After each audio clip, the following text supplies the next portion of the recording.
হে আমার ঈশ্বর, আমি যে তোমার ইচ্ছামতো চলছি তা তুমি দেখিয়ে দিচ্ছ। আমি যখন তোমাকে ডাকবো তখন তুমি আমার ডাকে সাড়া দিও। বিপদ আমাকে চেপে ধরেছে, কিন্তু তুমি আমাকে নিঃশ্বাস ফেলার সুযোগ করে দিয়েছ। আমার প্রতি দয়া করো, আমার প্রার্থনা শোনো।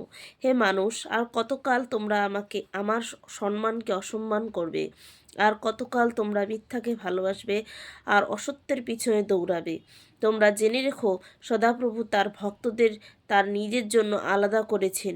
আমি ডাকলে তিনি শুনবেন। তোমরা উত্তেজিত হয়ে পাপ করো না। বিছানায় শুয়ে তোমাদের অন্তর খুঁজে দেখো আর চুপ করে থাকো। যোগ্য মনোভাব নিয়ে তোমরা উৎসর্গীয় অনুষ্ঠান করো আর সদাপ্রভুর উপর নির্ভর করো। অনেকে বলে, কে আমাদের মঙ্গল করতে পারে? হে সদাপ্রভু, তোমার দয়ার দৃষ্টি আলোর মতো করে আমাদের উপর পড়ুক।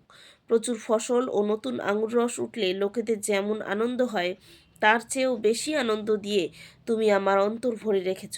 হে সদাপ্রভু, তুমিই আমাকে নির্ভয়ে রাখছো, তাই আমি শুয়ে শান্তিতে ঘুমাবো।